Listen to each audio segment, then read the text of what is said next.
সুপ্রিয় দর্শক ও সুধী, আসসালামু আলাইকুম, শুভ সকাল। সবাইকে অনেক অনেক শুভেচ্ছা এবং আমন্ত্রণ জানাচ্ছি বাংলা ভিশনের সরাসরি স্বাস্থ্য বিষয়ক সম্প্রচার মেডিনোভা ভালো থাকুন অনুষ্ঠানটিতে।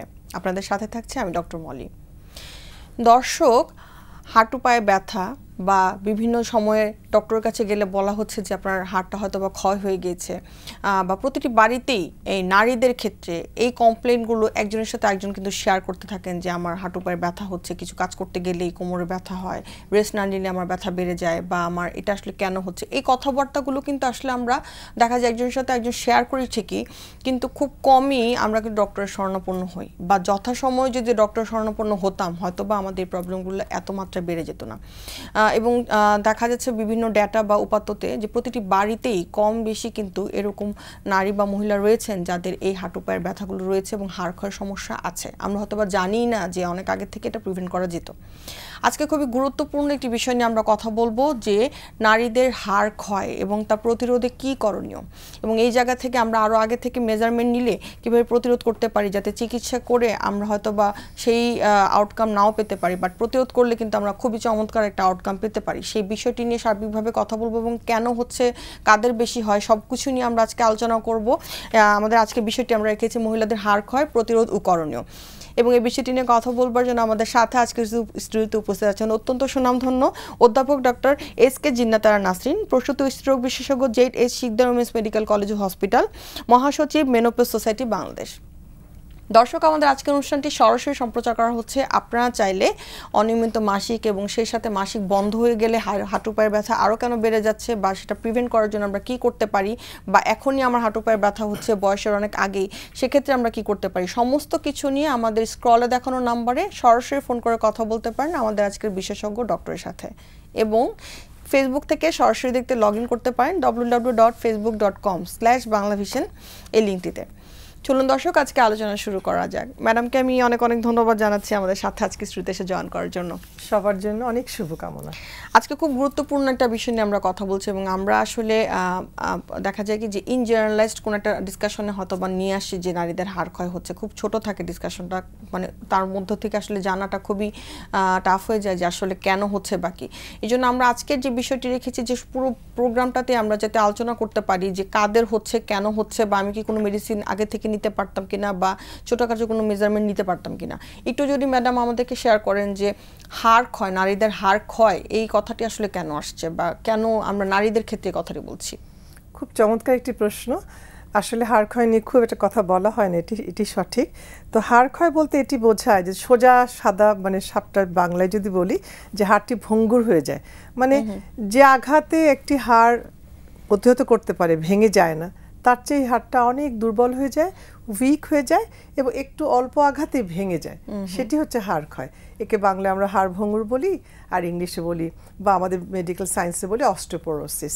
মানে অস্টিওপোরোসিস হচ্ছে আমাদের যে হাড়টি শক্ত মজবুত হতো সেটি না হয়ে এটি দুর্বল হয়ে যাচ্ছে, সামান্য আঘাতে ভেঙে যাচ্ছে, এটি হচ্ছে হাড় ক্ষয়। অনেক ধন্যবাদ। এখানে এটার সাথে যদি আমরা আবার মিলাতে চাই যে অস্টিওপোরোসিস একটা টার্ম আপনি বললেন, হাড় ক্ষয় হয়ে যায়, অস্টিওপোরোসিস, অনেকে যে নিজেরাই বলেন যে আমার অস্টিও আর্থ্রাইটিস আছে, এটার সাথে আসলে এটা সম্পর্ক কোথায়, বা পার্থক্যটা আসলে কোথায়? হ্যাঁ, অস্টিওপোরোসিস আমি একদম সোজা বাংলায় বলেছি যে একদম দুর্বল হাড় বা ভঙ্গুর হাড়, এবং এটি কিন্তু আমাদের বিজ্ঞান ভিত্তিক যদি আমরা একটু বলে নিই দর্শকের জন্য, সেটি হচ্ছে যে সকল মহিলাদের বা পুরুষদের যদি আমরা বোন ম্যাস ডেনসিটি বা হাড়ের ঘনত্ব করে বিএমডি যেটা বলি আমরা, সেটি করে থাকলে দেখা যাবে যে একটা স্কোর পয়েন্ট আছে। হ্যাঁ, যখন -25 এর নিচে হচ্ছে তখন আমরা বলেছি অস্টিওপোরোসিস। তো সেটি হচ্ছে একটা হাড়ের যে ভেতরে যে গঠনটি রয়েছে, মাইক্রো আর্কিটেকচার যেটি রয়েছে, সেটি একেবারে ভাঙা, যা নেটের মতো হয়ে যাচ্ছে, এটি হচ্ছে অস্টিওপোরোসিস। এটি কোনো এক সময় ভেঙে যায় বা স্বল্প আঘাতে ভেঙে যাচ্ছে। অন দ্য আদার সাইড আর্থ্রাইটিসে হয়তো বা হাড় ক্ষয় থাকতেও পারে, নাও থাকতে পারে, কিন্তু সেখানে কার্টিলেজ, দুটো বোনসের, দুটো হাড়ের মাঝে তরুণাস্থি বা কার্টিলেজ থাকে, সেটি ভেঙে যাচ্ছে, দুর্বল হয়ে যাচ্ছে, তখন ওই রসটি শুকিয়ে যাচ্ছে, তখন হাড়ে হাড়ে লেগে একটা ঘষা লাগছে আর কষ্ট হচ্ছে, সেটি হচ্ছে অস্টিওআর্থ্রাইটিস। তো কাছাকাছি বটে কিন্তু একটু ডিফারেন্স আছে। মানে আমরা অনেক সময় বলতে পারি যে অস্টিওপোরোসিস যাদের হচ্ছে তাদেরই দেখা যাচ্ছে যে একসময় অস্টিওআর্থ্রাইটিসটার সমস্যাটা ভুগতে পারেন তারা। এখানে মহিলাদের, যেহেতু আজকে আমরা মহিলাদের হাড় ক্ষয়টা নিয়ে কথা বলবো, প্রতিটি বাড়িতেই যদি আমরা একটু জিজ্ঞাসা করি প্রত্যেকেরই হয়তো বা হয় কোমর ব্যথা, না হলে হাঁটু ব্যথা অথবা হাতে ব্যথা, এই প্রবলেমগুলো থাকে। তো এই জায়গা থেকে যদি একটু জানতে যে আসলে এক্সাক্ট কারণগুলো কি থাকে মহিলাদের হাড় ক্ষয়ের? হ্যাঁ, হাড় ক্ষয় তো অনেকগুলো কারণ রয়েছে, কিছু অজানা তথ্যও রয়েছে। তবে দেখা গেছে কিছু অপরিবর্তিত, যেটি কোনো পরিবর্তন করা যাবে না, সেটি কীরকম কারণ রয়েছে, সেটি হচ্ছে যে জেনেটিক প্রিডিসপোজিশন, মানে it goes from family to family by the generation. হয়তো আমার অস্টিওপোরোসিস বা হাড় ভাঙার জিনে আছে, আমার পূর্বপুরুষ যারা ছিলেন তাদের আছে, সেটি আমি বয়ে বেড়াচ্ছি। আর যারা একটা মহিলা, আমার তার একটি মহিলা, তার হয়তো পূর্বপুরুষের ছিল না। আচ্ছা, এটি একটি কারণ হতে পারে, জেনেটিক প্রিডিসপোজিশন। আরেকটি হচ্ছে মেয়েরা পুরুষদের চাইতে, আমরা যদি মহিলাদের তাকে জেন্ডার যেটাকে বলছি, যে তারা মানে এই যে তাদের মহিলা হয়েছেন বলি দেখা গেছে 1 in 4 মহিলাদের মধ্যে হাড় ক্ষয় হচ্ছে। On the other side 1 in 5 মেলদের মধ্যে হাড় ক্ষয় হচ্ছে যখন তাদের বয়স 50 ঊর্ধ্ব হচ্ছে। 3 নম্বর আছে মেনোপোজ। মেনোপোজ হচ্ছে চিরতরে মাসিক বন্ধ হয়ে যাওয়া। এটিও তো অপরিবর্তিত হবেই না, কালের আবহমান কাল পরে যে কোনো নারী তার মেনোপোজের সম্মুখীন হবেন, এবং মেনোপোজে যে হরমোনটি ছিল সেটি যেহেতু ডেফিসিয়েন্সি হয়ে যাচ্ছে, তার হাড় ক্ষয়ের বৃদ্ধিটা অনেক বেশি হচ্ছে। তো এই সবগুলো হচ্ছে অপরিবর্তিত। আর কিছু পরিবর্তন করা যায়, যেটি প্রতিরোধের কাছে নিয়ে আসা যায়, সেটি হচ্ছে দ্য ফার্স্ট অফ অল যে সিডেন্টারি ওয়ার্ক, বা একেবারেই যেসব মহিলারা বসে কাজ করেন, দেখা যাচ্ছে যারা সারাদিন ডেস্ক ওয়ার্ক করছেন বা বাড়িতে একদম বসে থাকছেন, শুয়ে থাকছেন, কোনো কায়িক পরিশ্রম করছেন না, কোনো ফিজিক্যাল এক্সারসাইজ করছেন না, একে সিডেন্টারি ওয়ার্ক বলছে, বা ব্যাংকে সারাদিন কাজ করছে যে মহিলাগুলো, আস্তে আস্তে তাদের হাড় কিন্তু ক্ষয়ে যেতে থাকে। আর অন্যদিকে এটা কিন্তু পরিবর্তনশীল। আর দেখা যাচ্ছে যে কারো কারো কিছু অসুস্থতাই রয়েছে, থাইরয়েড ডিসঅর্ডার হতে পারে, কুশিং সিনড্রোম হতে পারে, অ্যাডিসন ডিজিজ হতে পারে, ক্রনিক ডায়াবেটিস হতে পারে, অনেক দিন ধরে রক্ত উচ্চচাপ রয়েছে, বা হাইপার মানে ক্যালসিমিয়া, কোনো কোনো ডিজিজ রয়েছে আমাদের, হাইপার প্যারাথাইরয়েডিজম, এগুলো কিছু ডিজিজ রয়েছে, সেটির জন্য হচ্ছে। আরেকটি যেটি রয়েছে, অ্যাজমাটিক পেশেন্ট থাকেন, তারা কিন্তু অনেক প্রলং স্টেরয়েড খাচ্ছেন, সালফাসালাজিন খাচ্ছেন, মেথোট্রেক্সের যারা খাচ্ছেন, অস্টিওআর্থ্রাইটিস এসব রয়েছেন। তো সেই সকল ড্রাগসগুলো দিয়েও কিন্তু হাড় ক্ষয় হয়। বা কেমোথেরাপির কথা আমরা নাই বা বললাম, ওটা তো একটা স্পেশাল গ্রুপ। এখানে ম্যাডাম একটা কথা যে বললেন, যেটি স্টেরয়েড খেলে হচ্ছে যাদের অ্যাজমার পেশেন্ট, অনেক সময় দেখা যায় ওরাল কন্ট্রাসেপটিভ পিলও খাওয়া হচ্ছে, তো সেই ক্ষেত্রেও কি এরকম কোনো ধরনের? ওরাল কন্ট্রাসেপটিভ পিলে যেটু স্টেরয়েড রয়েছে, দ্যাট ইজ কিন্তু এস্ট্রোজেন, অ্যান্ড দ্যাট ইজ বোন প্রোটেক্টিভ, হাড় ক্ষয় প্রতিরোধ করে। সুতরাং ওরাল কন্ট্রাসেপটিভ পিল খেলে হাড় ক্ষয় হয় না। অন দ্য আদার হ্যান্ডে ম্যাডাম, যেটা আপনি বলছিলেন যে মাসিক বন্ধ হয়ে গেলে যেহেতু এস্ট্রোজেনের লেভেলটা আসলে কমে যাচ্ছে, সেটাও কিন্তু একটা ট্রিগারিং পয়েন্ট যে হাড় ক্ষয় হয়ে যাওয়ার। এটি বলতেই হয় যে মেনোপোজ উত্তর নারীরা যখন মেনোপোজে এসে পৌঁছন, আচ্ছা একটু বলি, আমি পেছন থেকে যদি আসি, একটা ইয়াং ছেলেমেয়ের কথা বলি, যে হাড়ের ঘনত্ব কখন আমাদের ম্যাক্সিমাম হবে। দেখা গেছে যে ছোট্টবেলায় খেলাধুলা, দৌড়াদৌড়ি, সানলাইট, সূর্যরশ্মিতে যখন আমরা দৌড়াদৌড়ি করছি, এই সময় আমাদের হাড়ের ঘনত্ব তৈরি হতে থাকে। ক্যালসিয়াম, ম্যাগনেসিয়াম, তারপর হচ্ছে হাড়ের সানলাইট, ভিটামিন ডি, সব কিছু মিলিয়ে দৌড়াদৌড়ি খেলাধুলার মধ্যে এই বাচ্চাটি আস্তে আস্তে আস্তে আস্তে যখন 25 বছর বা 25 বছর হয়ে যায়, এরপরে কিন্তু হাড়ের ঘনত্ব আর বাড়ে না। ওইটাই আমাদের সকল হাড়ের ঘনত্ব বাড়ার প্রধান সময়। এরপরে কিন্তু স্ট্যাটিক থাকে, মানে যেটুকু আমি ঘনত্ব আহরণ করে নিলাম সেটুকুই রইল, আর ক্ষয় হয় না। কিন্তু আবার যখন ছেলে বলুন আর মেয়ে বলুন, যখন 45 বছর 50 বছরে চলে যাচ্ছি, তখন কিন্তু হাড় ক্ষয় শুরু হয়। এটি প্রাকৃতিক, বা মানতেই হবে আমাদের। যেমন আমাদের চুল পেকে যেতে থাকে, আমাদের সব এজিং প্রসেস হতে থাকে, তেমনি হাড়টাও একটু একটু করে ক্ষয়ে যেতে থাকে। তবে মহিলাদের যেহেতু মেনোপোজ হয়, একটা ড্রামাটিক চেঞ্জ হয়, তাদের হাড়ের ক্ষয়ের পরিমাণ অনেক বেড়ে যায়। দেখা গেছে প্রতি বছর তাদের 1% করে হাড় ক্ষয় হতে থাকে। আর কিছু ওই মহিলারা আছেন ফাস্ট বোন লুজার, সেটি তো আলাদা ব্যাপার, জেনেটিক প্রিডিসপোজিশন রয়েছে, শুকনো মেয়ে তাদের বেশি হয়। আচ্ছা, তাহলে দেখা যাচ্ছে আবার উল্টো সাইডে অনেক বেশি মোটা, খালি ফ্যাট রয়েছে, মাসলের পরিমাণ, হাড়ের পরিমাণ কম। হ্যাঁ, তখন দেখা যায় যে তাদের 10 বছরের মধ্যে 10% কমে যাচ্ছে। সুতরাং তাদের হাড় ভেঙে যাওয়ার ঘন মানে পরিমাণটা অনেক বেশি, এই জন্য বলা হয়। আর এটি খুব নীরবে নিভৃতে হাড় ক্ষয় হয়, আমরা বুঝতেও পারি না যে আমাদের ভেতরে ভেতরে হাড় ক্ষয় হয়ে যাচ্ছে। হ্যাঁ, তো সেটা কি হয়, হঠাৎ করে একবার একটু সামান্য টোকা লেগে ভেঙে গেল হাড়, তখন ডক্টরের কাছে আমরা যাচ্ছি ছুটে, ডক্টর দেখছেন বোন ম্যাস ডেন্সিটি, ওরে বাবা একেবারে হাড় ঘনত্ব কমে গেছে, তখন ডায়াগনোসিস হচ্ছে অস্টিওপোরোসিস। বিকজ আমরা খুব অ্যাওয়ার না, আমরা খুব সচেতন নই, সেই জন্য দেখা গেছে যে মেনোপজ মহিলাদের হাড় ক্ষয়টা খুব বেশি হচ্ছে, কারণ তারা ফাস্ট বোন লুজার, এবং এই জন্য অস্টিওপোরোসিসের যে করুণ পরিণতি সেটি আমাদের কষ্ট দেয়। সেটি আমাদের হাড় ভেঙে গেলে, হাড় ভাঙার পরে বিছানায় শুয়ে থাকতে হয় পুরুষ নারী সকলকে, দিনের পর দিন বছরের পর বছর। সেটা যে কি কষ্টদায়ক, কোন ধরনের স্বাভাবিক কাজকর্মগুলো আসলে তারা করতে পারে না, অসম্ভব বেদনাদায়ক, কেননা সেটা তার ফিজিক্যাল কষ্ট, তার সোশ্যাল, তার আশেপাশে যারা থাকেন তাদের কষ্ট, তাদেরকে আসলে কেয়ারগিভারদেরকে সাপোর্ট করতে হচ্ছে, সোশ্যাল বার্ডেন, ইকোনমিক বার্ডেন, অনেক কিছুই। এবং এখানে যদি ম্যাডাম এটা আমরা তুলে ধরার চেষ্টা করি যে কিছু ফিজিওলজিক্যাল প্রসেসে তো আমাদের অস্টিওপোরোসিস বা হাড় ক্ষয়ের সমস্যাটি হবেই মহিলাদের ক্ষেত্রে, অনেক আগে আর্লি অনসেট হচ্ছে, মানে অনেক আগেই হয়ে যাচ্ছে, এরকম কারণগুলো আসলে কি থাকে, যে কি কারণে এত আগে হচ্ছে? এটি খুব মানে এই প্রশ্নটা আমার খুব close to my heart, because young মেয়েদের যখন হাড় ক্ষয় হয় এর কষ্টটা অনেক বেশি, তারা স্বাভাবিকভাবে কাজ করতে পারেন না।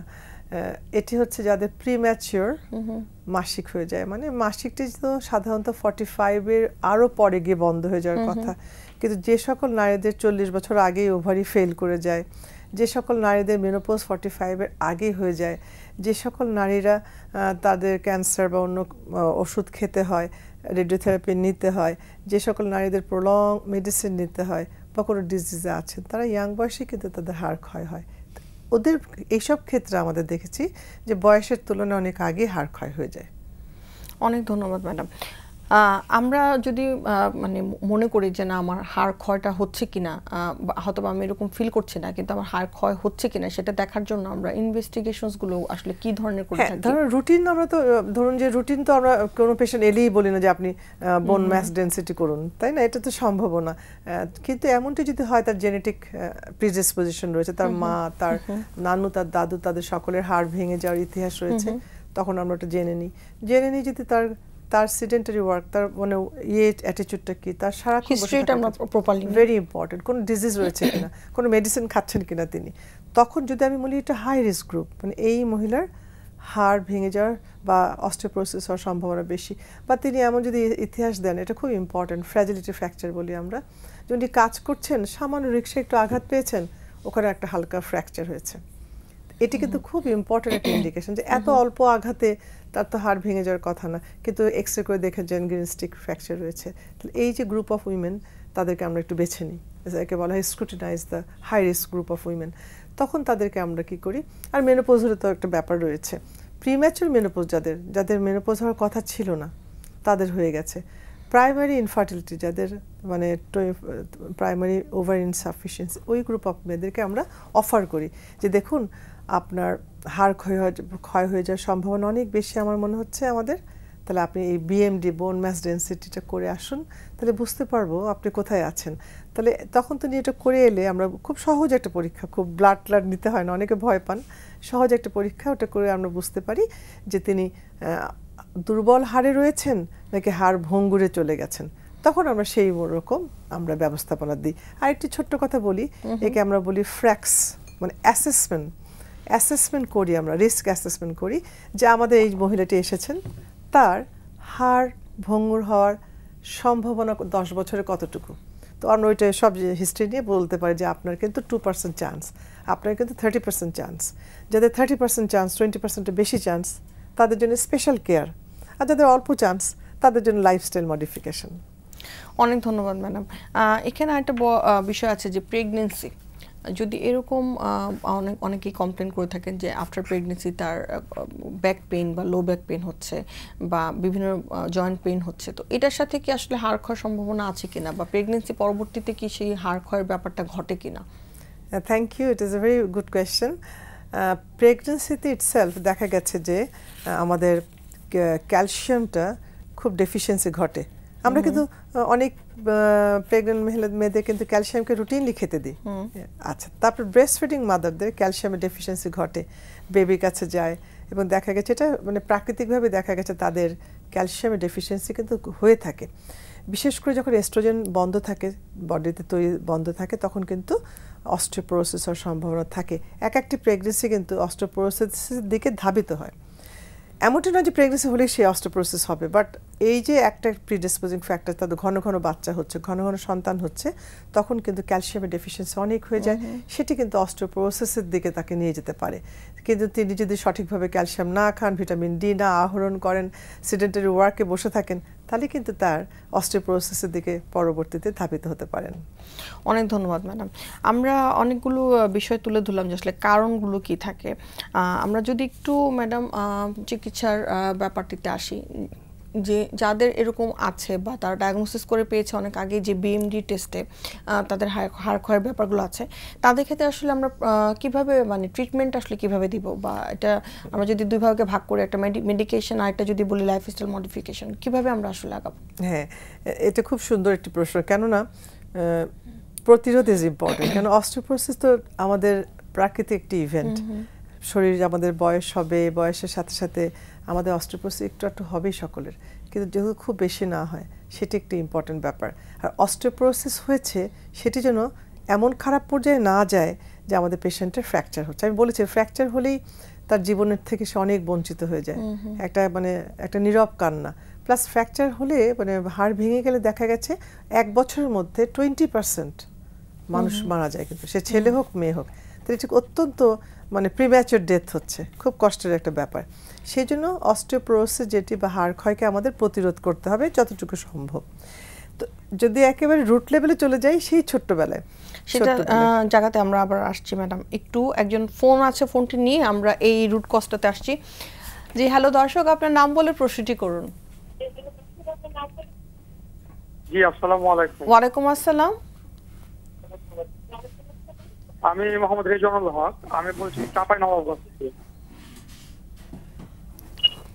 জি দর্শক, আমরা শুনতে পাচ্ছি, আপনার প্রশ্নটি করুন।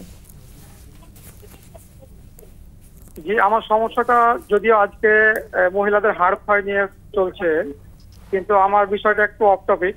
আমি আসলে খুব সমস্যার সম্মুখীন, বিধায় আমি প্রশ্নটা করলাম। আমার সমস্যাটা হচ্ছে আপনার মুখ দিয়ে খাবার পর ইসোফেগাস যে নালিকা আছে, সেখান দিয়ে নামিয়ে যেখানে পাকস্থলীতে ঢুকবে, ঠিক এই ইপিগ্যাস্ট্রিক রিজিয়ন যেটাকে বলতেছে, এখানে আমার শুধু বেড়ে যায় খাবারটা। এই সমস্যাটা প্রায় আমি 6 থেকে 7 বছর ধরে ভুগতেছি। কখনো এটা কিছুটা কমে গ্যাসের ওষুধ খেলে বা পানি বেশি খেলে, কিন্তু আবার বেড়ে যায়। এটা নির্মূল হয় না, আগের মতো স্বাভাবিক হয় না। আমি এন্ডোস্কপি বা আদার্স টেস্ট গুলো করিয়েছি, তো এটা আমার পাচ্ছি না, রেজাল্ট পাচ্ছি না। একটু কাইন্ডলি কি ম্যাডামকে আমাকে একটু বলবে যে আমি অ্যাকচুয়ালি কোন ডক্টরটাকে দেখাবো, তাহলে আমার ভালো হয় বা আমি তার উপকার পেতে পারি। অবশ্যই দর্শক, আমরা যদিও আজকে হাড় ক্ষয় নিয়ে কথা বলছি, তারপর ম্যাডামের কাছে সাজেশন চাচ্ছি যে ম্যাডাম যদি ইন জেনারেলাইজড ওয়েতে ওনাকে কোনোভাবে আমরা হেল্প করতে পারি কিনা। অনেক ধন্যবাদ ভাইয়া। আপনার যেটি হয়েছে, আমার ইতিহাস শুনে মনে হচ্ছে অনেক কিছু ইতিহাস নিতে হয়, সেই সুযোগটি নেই। আপনার হয়তো রিফ্লাক্স এসোফেজাইটিস হয়েছে সম্ভবত, যার জন্য আপনার ওটি খাবারটি নামছে না। তো এটির জন্য অবশ্যই আপনাকে এখন থেকে অত্যন্ত সচেতন হতে হবে। দ্য ফার্স্ট অফ অল, আপনাকে ওজনটা আপনার কেমন আছে আমি ঠিক জানি না, ওজনটাকে আপনার একদম অপটিমাম বা আদর্শ ওজন আনতে হবে। 2 নম্বর হচ্ছে আপনাকে এমন খাবার খেতে হবে যেটি অ্যাসিডিটি উদ্রেক না করে। অতিরিক্ত ঝাল, অতিরিক্ত মশলাযুক্ত খাবার কিন্তু এই রিফ্লাক্সে খাওয়া যায় না। 3 নম্বর, আপনি খাবার পরে কিছুটা ব্যায়াম রয়েছে, যেমন আপনি একদম খাবার পরে শুয়ে পড়বেন না, আপনাকে বসে থাকতে হবে কিছুক্ষণ, যাতে আপনার খাবারটি, আমাদের এটা প্রাকৃতিক নিয়ম যে এসোফেগাস, ইডিডোনাম, ওরা আস্তে আস্তে খাবারটি নিচে নামিয়ে নেয়, তো সেটি করতে হবে। শুয়ে শুয়ে খাবেন না। আর সিডেন্টারি চলাচল বা এক্সারসাইজটা খুব ইম্পর্টেন্ট, সেটি কিন্তু আপনার এই খাদ্যনালীকে গতিময় করে তোলে। এবং এরপরে হচ্ছে এগুলো মেনে চলার পরে হচ্ছে আপনাকে ডক্টরের মেডিসিন খেতেই হবে। এখন আপনি ভাবছেন যে আপনার ভালো হচ্ছেন না, আসলে এসোফেজিক রিফ্লাইটিসটা একেবারে পুরোপুরি ভালো হয় না, একে কন্ট্রোল করে রাখতে হবে। সুতরাং মন খারাপের ব্যাপার নেই, আমি যে টিপসগুলো দিলাম সেটি করবেন, প্লাস ডক্টর আপনাকে খুব চমৎকার মেডিসিন দেবেন, সেই মেডিসিনটুকু খাবেন। ধন্যবাদ। অনেক ধন্যবাদ দর্শক সাধারণত আমরা এই বিষয়গুলো নিয়ে গ্যাস্ট্রোএন্টারোলজিস্ট যারা আছেন অথবা হেপাটোলজিস্ট, বিশেষ করে গ্যাস্ট্রোএন্টারোলজিস্ট যারা তারা সাধারণত এই চিকিৎসাগুলো খুব ভালো দিয়ে থাকেন এবং আরও পর্যবেক্ষণ করার মাধ্যমে হয়তো একটা ভালো আউটকাম দিতে পারেন। বাট আপনার যে সমস্যাগুলো আপনি বললেন এটা কিন্তু খুব ইজিলি ট্রিটমেন্ট করা যায়। এটা খুব টার্ম আছে, আমরা বলি যে গ্যাস্ট্রোএসোফেজিয়াল রিফ্লাক্স হচ্ছে সিনড্রোম, মানে খাবার খেলতে উপর উঠে আসে। তো সেক্ষেত্রে আসলে গ্যাস্ট্রোএন্টারোলজিস্ট আরও ভালো আপনাকে গাইড করতে পারবেন এই বিষয়টিতে। দর্শক অনেক ধন্যবাদ আমাদের প্রশ্নটি করার জন্য। ম্যাডামের কাছে আর ফেরত আসি। ম্যাডাম, রুট কজের মধ্যে আমরা যেতে চাচ্ছিলাম যে এটি বলতে চেয়েছিলাম যে এখনকার দিনে তো আমাদের একটু অভাব ঘটছে, সকল ছেলে মেয়ে যারা ইয়াং অ্যাডাল্ট হচ্ছে তাদের সকলকে কিন্তু সানে যেতে হবে, সানলাইট, যেটা আমরা ছোটবেলায় খেলাধুলা করেছি স্কুলে মাঠে বিকেল পর্যন্ত খেলতাম। তো এটি করতেই হবে। প্রত্যেকটি স্কুলে আমাদের সরকার থেকে একটা স্পেস দেবে যেখানে বাচ্চাগুলো দৌড়াদৌড়ি করবে, টিফিন টাইমে একটা সময় থাকবে, এক্সারসাইজ করবে, পিটি করবে।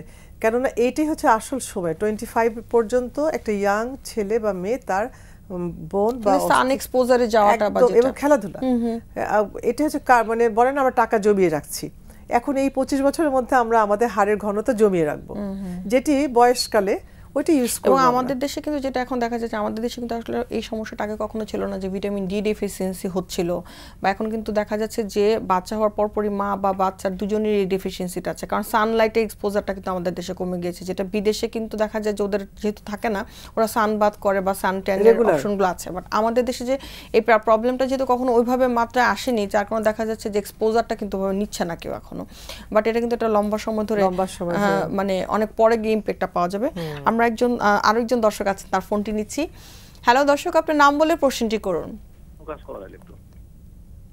জি দর্শক, আমরা শুনতে পাচ্ছি, আপনার প্রশ্নটি করুন। আসসালামু আলাইকুম, আমার নাম কাজী শাহিনুর ইসলাম। আমার প্রশ্নটি হচ্ছে হার্ট ডেনসিটি বাড়াবার জন্য করণীয় কি?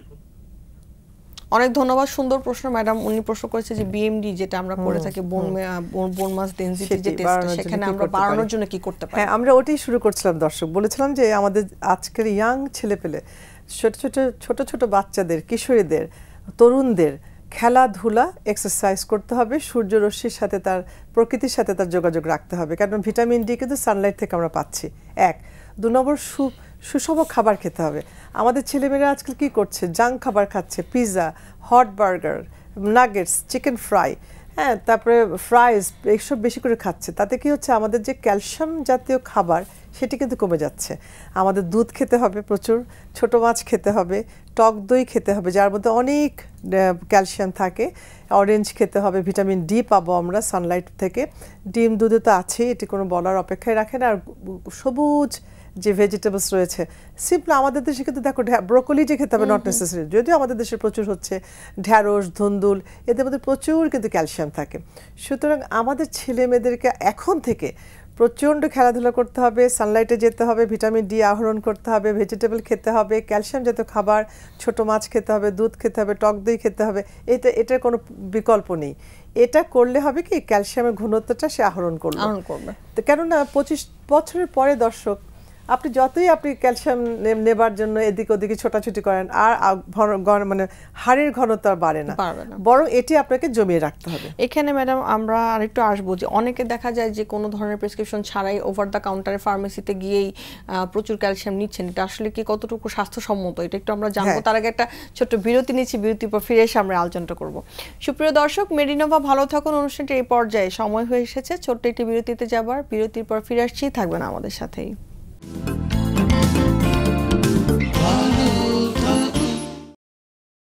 সুপ্রিয় দর্শক, বিরতি শেষে আবারও ফিরে এলাম মেডিনোভা ভালো থাকুন অনুষ্ঠানটিতে। আমাদের সাথে থাকার জন্য ধন্যবাদ। এবং খুব গুরুত্বপূর্ণ একটা বিষয় নিয়ে আলোচনা হচ্ছিল যে মহিলাদের হাড় ক্ষয়ের সমস্যা। আমরা কিন্তু প্রতিরোধ নিয়ে কথা বলছিলাম, চিকিৎসা নিয়ে কথা বলছিলাম। ম্যাডামের কাছে যাওয়ার আগে একজন দর্শক আছেন আমাদের সাথে, তার ফোনটি নিচ্ছি। জি হ্যালো দর্শক, আপনার নাম বলে প্রশ্নটি করুন। জি আসসালামু আলাইকুম। ওয়ালাইকুম আসসালাম। আমি মৌলভীবাজার থেকে বলছিলাম, আমার ওয়াইফের সমস্যাটা আর কি। জি দর্শক, আমরা শুনতে পাচ্ছি।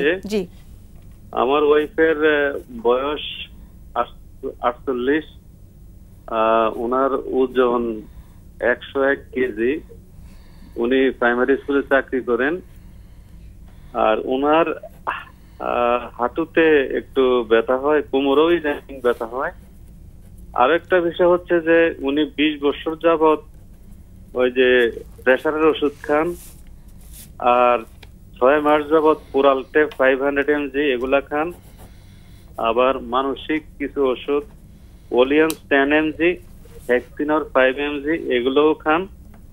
2 মাস যাবত এডোফেইন 300 mg দিচ্ছেন ডাক্তারে, আবার রেডিফ্লেক্স দিচ্ছেন, লিরিনেক্স দিচ্ছেন, কিন্তু এরপরেও ইয়ে হচ্ছে না। ওই যে হাঁটুর যে ব্যথাটা, অনেক সময় আজকে 15-20 দিন যাবত পায়ের নিচ, হাঁটুর নিচ এগুলোতে পানিও চলে আসে।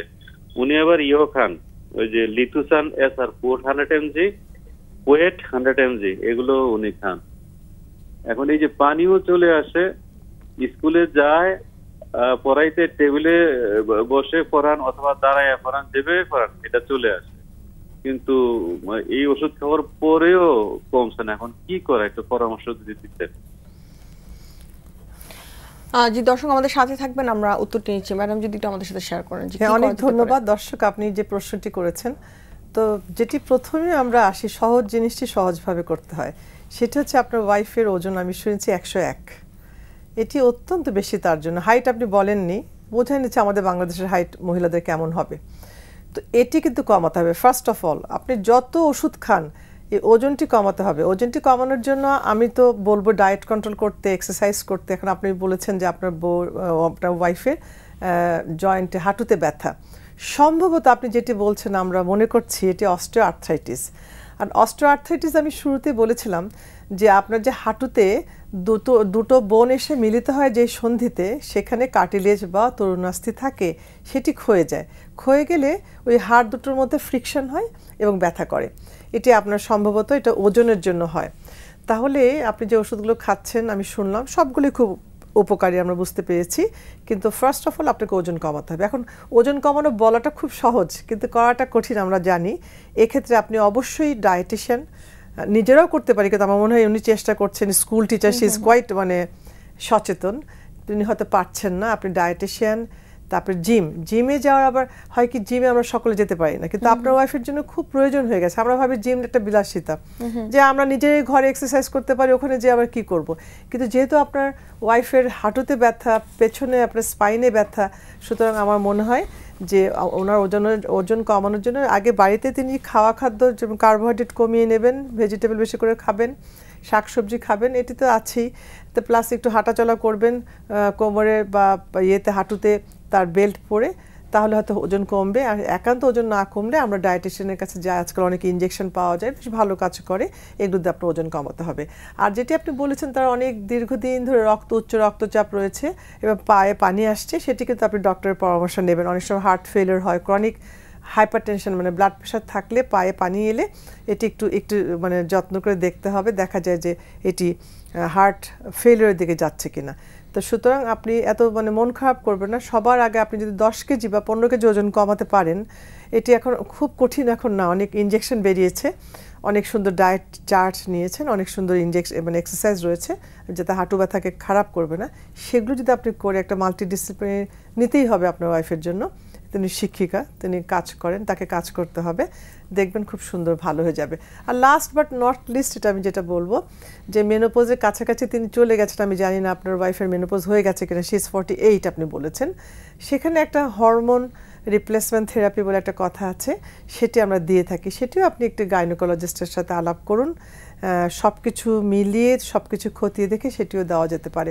সুতরাং চিকিৎসা রয়েছে। Thank you. অনেক ধন্যবাদ দর্শক আমাদের প্রশ্নটি করার জন্য। আমরা যে বিষয়টিতে ম্যাডাম কথা বলতে চাচ্ছিলাম যে চিকিৎসার বিষয়টিতে, অনেক সময় দেখা যায় অনেকে জিজ্ঞাসা না করে জি এবং ক্যালসিয়াম খাচ্ছে, দেখা যাচ্ছে কাউকে জিজ্ঞাসা না করে বা ডক্টরের কাছে না যেয়ে আমার হাঁটু পায়ের ব্যথা, আমি ক্যালসিয়াম খেলে মনে হয় হাঁটুটা ভালো হয়ে যাবে। এই ধারণাটি আসলে কতটুকু সঠিক?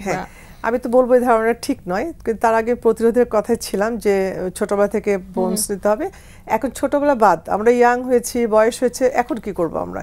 এখন কিন্তু আমাদের এক্সারসাইজ করতে হবে। আমরা যদি ঘরে বসে থাকি দর্শক, এবং সারাদিন যদি ল্যাপটপে বসি, সারাদিন যদি আমরা ওই বসে বসে ডেস্ক কাজ করি, সারাদিন যদি আমরা মোবাইলে থাকি, তাহলে কিন্তু আমাদের কখনই হাড় ক্ষয় প্রতিরোধ করা যাবে না।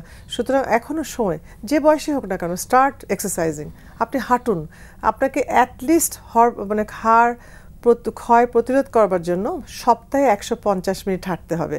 সেটি জোরে জোরে হাঁটুন, জোরে না পেলে আস্তে হাঁটুন, কিন্তু হাঁটতে হবে। এটি একদম মানে এখানে এটার কোনো এক্সকিউজ নেই। গেল 2 নম্বর, আপনাকে যেটি বলেছিলাম যে ছেলেদের বেলায়, মেয়েদের বেলাও এত স্মোকিং হচ্ছে আজকাল চারিদিকে, এত ধূমপান হচ্ছে, দ্যাট ইজ এ বোন টক্সিক এজেন্ট, যেটি হাড়কে মৃত করে দেয়। তাহলে আপনি জিজ্ঞেস করেছিলেন একদম ধূমপান বন্ধ করতে হবে। অ্যালকোহল বা রিক্রিয়েশনাল ড্রাগস খাচ্ছে প্রচুর ইয়াং ছেলেমেয়েরা, এবং আমাদের মিডল এজে। আজকাল তো এত আরবানাইজেশন হচ্ছে, এগুলো আমরা সবসময় পাচ্ছি চেম্বারে। এটিকে বন্ধ করতে হবে। আমাদের দেশের মহিলারা স্মোকিং কম করলেও গুল খাচ্ছেন, সমানে জর্দা খাচ্ছেন, দ্যাট ইজ এ বোন টক্সিক এজেন্ট। এটি বন্ধ করতে হবে। তাহলে সকলের সাথে একসাথে মিলেমিশে হাঁটার একটা গ্রুপ সৃষ্টি করতে হবে, সবাই মিলে হাঁটতে হবে।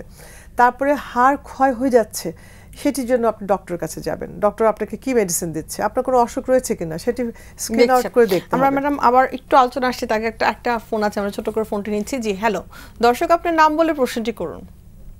জি আমি বলছি শহীদুল ইসলাম, সাভার, ঢাকা থেকে। আমরা শুনতে পাচ্ছি, দর্শক আপনার প্রশ্নটি করুন। জি জি, আমার ওয়াইফের মানে ওই হাতে হাত ঝিনঝিন করে, আর হাতে ব্যথা করে, এবং হাঁটুই ব্যথা করে,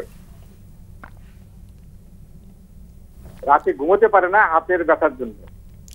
আচ্ছা দর্শক, আমরা উত্তরটি নিচ্ছি। এখানে হয়তো বা নার্ভের কিছু সমস্যা। দর্শক, আপনার ওয়াইফের বয়সটি আমাদের সাথে যদি একটু শেয়ার করেন। মানে আমরা ধরে নিচ্ছি যে হয়তো বা 45 থেকে 55 এর মতো হতে পারে, বা তার 40 থেকে। সেক্ষেত্রে কি নার্ভের সমস্যা বা হতে পারে কিনা? হ্যাঁ, আমি ওনার যেটি প্রশ্ন শুনলাম, উনি বলছেন তার হাত পা ঝিমঝিম করে এবং তার হাঁটুতে ব্যথা করে। তো দুটো জিনিস হতে পারে, একটা হচ্ছে হাঁটুর ব্যথা তো আজকাল মানে অস্টিওআর্থ্রাইটিস ইজ ভেরি কমন জিনিস। আর আমি ঠিক জানি না ওনার ডায়াবেটিস রয়েছে কিনা, উনি অত বলেননি, বা ক্রনিক হাইপারটেনশন রয়েছে কিনা, থাইরয়েড ডিসঅর্ডার আছে কিনা। দেখা যাচ্ছে যে হাত পা ঝিমঝিম করার একটি কারণ যে ডায়াবেটিক নিউরোপ্যাথি, তো ওটি থাকলে ওটাকে সঠিকভাবে চিকিৎসা দিতে হবে। আর যদি হাঁটুর ব্যথা হয়, আমরা একটু আগে দর্শকে বলেছি ওজন কমাতে হবে, ক্যালসিয়াম ভিটামিন ডি প্রয়োজন হলে খেতে হবে, এবং হাঁটুর এক্সরে করে দেখে নিতে হবে বা এমআরআই করে দেখে নিতে হবে যে ওখানে পানি শুকিয়ে গেছে কিনা বা কোনো সমস্যা রয়েছে কিনা। অনেক ধন্যবাদ ম্যাডাম। যে বিষয়টিতে আমরা ছিলাম যে ডক্টরের শরণাপন্ন হয়ে আমাদের চিকিৎসা নিতে হবে, সেক্ষেত্রে দেখা যায় যে বেশি পরিমাণে ক্যালসিয়াম খাওয়াটাকে আসলে স্বাস্থ্যসম্মত। এটি কিন্তু একটা সুন্দর প্রশ্ন। আমরা অনেকেই দেখেছি যে ইচ্ছে মতো ক্যালসিয়াম খাচ্ছেন, ওভার দ্য কাউন্টারে ক্যালসিয়াম পাওয়া যাচ্ছে, হাড় পা মানে একটু হাত পা ব্যথা করলে ক্যালসিয়াম খাচ্ছেন। আসলে এটি ঠিক নয় দর্শক। আপনার ক্যালসিয়ামের প্রয়োজন আছে, যেমন মেনোপজ যদি হয়ে যায় আপনার ওয়াইফ, বা আপনার ওয়াইফ যদি, বা মহিলারা যখন 50 ক্রস করে যাচ্ছেন তাদের ক্যালসিয়ামের প্রয়োজন রয়েছে। তো দরকার হচ্ছে 1000 গ্রাম ক্যালসিয়াম খেতে হবে। সবচেয়ে ভালো হয় আমরা যদি এটা খাবার থেকে আহরণ করি। আমি একটু আগে বলেছিলাম যে দুধ খেতে হবে, একদম ভেরি ইম্পর্টেন্ট। টক দই খেতে হবে, যার মধ্যে অনেক ক্যালসিয়াম রয়েছে। সূর্যরশ্মি নিতে হবে, অরেঞ্জ বা ফ্রুটস খেতে হবে, ব্রোকলি, ধুন্দুল, তারপর ঢ্যাঁড়স, আমাদের যে গ্রিন শাক সবজি পালং শাক রয়েছে সেগুলোর মধ্যে অনেক ক্যালসিয়াম আছে, এগুলো আমরা খাবো। এখান থেকে কিন্তু আমরা ইয়োগার্ট বা টক দই যেটি রয়েছে ওখান থেকে আমরা 200-300 মানে গ্রাম ক্যালসিয়াম পেয়ে যাচ্ছি। আর রেস্ট ক্যালসিয়াম আমরা একটা ছোট্ট ট্যাবলেট 500 মিলিগ্রাম খেলেই হয়, ওটা দিয়ে আমরা পেয়ে যাব। কিন্তু যাদের প্রয়োজন নেই, ইচ্ছে মতো ক্যালসিয়াম খাচ্ছেন, যেটা আমার সঞ্চালক প্রশ্ন করেছেন, তাদের কিন্তু ওদিকে কেয়ারফুল হতে হবে। কেননা অতিরিক্ত ক্যালসিয়াম খেলে দেখা মানে ক্যালসিয়ামিয়া হয়ে গেলে আবার সেটা হার্টের জন্য ক্ষতিকারক হয়, এবং রক্তনালী যেগুলো রয়েছে সেখানে জমা হয়ে একটা মানে ওটা ক্লট সৃষ্টি করতে পারে। সেই জন্য একটু কেয়ারফুল হতে হবে। আর শুধু ক্যালসিয়াম খেলে হয় না দর্শক, এটার পাশাপাশি ভিটামিন ডি খেতে হয়। বিশেষ করে বয়সকালে ক্যালসিয়াম অ্যাবজর্পশন হয় না, তখন ভিটামিন ডি একসাথে খেলে ক্যালসিয়াম অ্যাবজর্পশনটা খুব সুন্দর হতে পারে। অনেক ধন্যবাদ ম্যাডাম। আমরা একদমই মানে শেষ পর্যায়ে আছি। আজকের বিষয়টি খুবই গুরুত্বপূর্ণ ছিল, কারণ হাড় ক্ষয়ের বিষয়টি ফিজিওলজিক্যাল প্রসেসে হতেই থাকবে। সেই জায়গায় যদি আমরা মেনোপজ মহিলাদের জন্য কোনো বিশেষ পরামর্শ দিতে পারি কিনা, যে যাদের মেনোপজের দিকে যারা আগাচ্ছেন তারা এখন থেকে কি কোনো মেজারমেন্ট নিতে পারবেন কিনা? হ্যাঁ, এটি তো আমার মনে হয় সবচেয়ে important, because prevention is better than cure. আমাদের হাড় ক্ষয় একটু হবেই, এটি আমাদের মেনে নিতে হবে, কিন্তু এই হাড় ক্ষয়টি এমন পর্যায়ে যেন না যায় যে একটু টোকা লাগলেই, একটু রিক্সা থেকে পড়ে গেলে বা একটু বাথরুমে পড়ে গেলে যেন ভেঙে না যায়। ভেঙে যাওয়া মানে অনেক করুণ কান্না। এই জন্য হাড় ক্ষয়কে আমরা বলে থাকি স্লো মোশন ডিজাস্টার। আস্তে আস্তে আস্তে এটি আমাদের হাড়কে ভঙ্গুর করে ফেলবে। তো এখন থেকে অপটিমাম বডি ওয়েট সকলের, সেটি মেনোপজোত্তর নারী হোক বা মেনোপজে যিনি উত্তীর্ণ হচ্ছেন, সকলের অপটিমাম বডি ওয়েট আদর্শ ওজনটি মেনে চলতে হবে। সেটির জন্য এক্সারসাইজ করতে হবে, সুষম খাবার খেতে হবে, প্রচুর পরিমাণে ক্যালসিয়াম রিচ ফুড খেতে হবে, বোন টক্সিক খাবার বা বোন টক্সিক এজেন্ট মানে যাদের স্মোকিং করছে, গুল জর্দা পাতা খাচ্ছে, অ্যালকোহল খাচ্ছেন এবং কিছু ড্রাগস রয়েছে, স্টেরয়েড, সালফাসালাজিন, মেথোট্রেক্সেট, প্রচুর পরিমাণে H2 ব্লকার অনেক দিন থেকে খাচ্ছেন এটা। আর হচ্ছে খাবার হচ্ছে পিৎজা আমি বলেছি, তারপর মানে অনেক ফিজি ড্রিঙ্কসের মধ্যে অনেক সোডা থাকে, সেগুলো কিন্তু ক্যালসিয়াম অ্যাবজর্পশনকে প্রিভেন্ট করে। সুতরাং অনেক সোডা, সারাক্ষণ আমরা ড্রিঙ্কস খাচ্ছি, অ্যালকোহল খাচ্ছি, এটা তো ঠিক নয়, এগুলোকে আমাদের পরিহার করতে হবে। এবং সবচেয়ে যেটি বড় জিনিস আমি বলবো, সকলে মিলে গ্রুপ করে আমরা সকালবেলা সকলে হাঁটার অভ্যাসটা করতে হবে। ম্যাডাম একটা লাস্টে যেটা না বলি নয়, যে যেসব পোস্ট মেনোপজের নারী আছে তাদেরকে আমরা হরমোন রিপ্লেসমেন্ট থেরাপি দিলে দেখা গেছে এটা একেবারে বিজ্ঞানভাবে এটা হাড় ক্ষয়কে প্রতিরোধ করে থাকে। আজকের বিষয়টা আসলে ম্যাডাম অনেক গুরুত্বপূর্ণ ছিল, কারণ আসলে দেখা যায় এত বড় পরিসর করে আমরা এই ধরনের আলোচনাগুলো খুবই কমই করি, কিন্তু যেটা সাফারিংস আমাদের মা বোন এবং আমাদের শাশুড়িরা করেই যাচ্ছেন, কিন্তু তারা আসলে বলতে পারছেন না, তাদের দৈনন্দিন অ্যাক্টিভিটি তারা করেই যাচ্ছেন, কিন্তু ব্যথাগুলো নিয়ে তারা আসলে আগাচ্ছেন। তো সেই জায়গা থেকে যদি একটু আমাদেরকে শেষ পরামর্শ দেন সবার উদ্দেশ্যে, যে আজকের যে বিষয়টি, এটাকে আমরা সার্বিকভাবে প্রতিরোধ এবং প্রতিহত করার জন্য কি করতে পারি? অনেক ধন্যবাদ। আমি অবশ্যই বাংলা ভিশনের কলাকুশলী সকলকে, দর্শক যারা রয়েছেন, মেডিনোভা এবং আমার সঞ্চালক এত সুন্দর পরিচালনার জন্য সকলকে আমি জানাচ্ছি আমার অন্তরতম শুভকামনা এবং ধন্যবাদ। আমি শেষ কথাটি এটি বলবো যে দর্শক, আমাদের হাড় ক্ষয় হবে, এটি স্বাভাবিক, কিন্তু হাড় ক্ষয়কে আমাদের প্রতিহত করতে হবে, প্রতিরোধ করতে হবে। কেমন করে? আমরা সকলেই এক্সারসাইজ করব, দেরি হলেও আমরা আজকে যদি নাও করে আজকে থেকে শুরু করব, সুষম খাবার খাবো এবং সকলে মিলে একটা সাপোর্ট গ্রুপ করব যেখানে আমরা এইসব নিয়ে আলোচনা করব। আর সবচেয়ে বড় কথা যেটি, যে আমাদের হাসি খুশি থেকে কি পেয়েছি কি পাইনি এগুলো চিন্তা না করে এগিয়ে যেতে হবে একটা সুন্দর পথের দিকে, যাতে আমাদের হাড় ক্ষয় না হয়। আর যখনই আপনার ব্যথা মনে হবে, চট করে প্যারাসিটামল না খেয়ে ডক্টরের কাছে গিয়ে পরামর্শ করে দেখে নিতে হবে আপনার হাড় ক্ষয়ের বিএমডি কতটুকু, এবং সেই পরিমাণে আমাদের অনেক সুন্দর মেডিসিন রয়েছে, সেই সকল মেডিসিন খেলে অবশ্যই হাড় ক্ষয় প্রতিরোধ হবে এবং একটা সুন্দর জীবন যাপিত হবে। অনেক ধন্যবাদ ম্যাডাম আমাদের সাথে আজকে স্টুডিওতে এসে জয়েন করার জন্য এবং আপনার মূল্যবান সময় আমাদের সাথে শেয়ার করার জন্য। ধন্যবাদ সকলকে। সুপ্রিয় দর্শক, মেডিনোভা ভালো থাকুন অনুষ্ঠানটিতে আজকে আমরা কথা বলেছিলাম মহিলাদের হাড় ক্ষয় কীভাবে প্রতিরোধ করা যায় এবং সেক্ষেত্রে আমরা কি করতে পারি। খুবই গুরুত্বপূর্ণ একটা আলোচনা আমরা করেছি এবং অনেকগুলো বিষয় তুলে ধরেছি, এবং সবচেয়ে ইম্পর্টেন্ট যেটা, হাড় ক্ষয়টা আসলে আমাদের একটা ফিজিওলজিক্যাল প্রসেস, সো এটা হবেই, বাট আমরা ভালোভাবে যদি সেটাকে প্রতিহত করতে চাই বা প্রতিরোধ করে ভালো লাইফ লিড করতে চাই, সেক্ষেত্রে কিন্তু আজকের প্রোগ্রামের অনেকগুলো তথ্য আপনারা জানতে পারবেন। যারা দেখতে পারেননি প্রোগ্রামটা, তারা আবার ফেসবুকে গিয়ে লিঙ্কে জয়েন করে প্রোগ্রামটি দেখতে পারবেন। আশা করি দর্শক যারা ছিলেন আমাদের সাথে তারা অনেক কিছু জানতে উপকৃত হয়েছেন। আবারও দেখা হবে আগামী পর্বে, ততদিন পর্যন্ত অপেক্ষায় থাকুন, সুস্থ থাকুন এবং অবশ্যই ভালো থাকুন।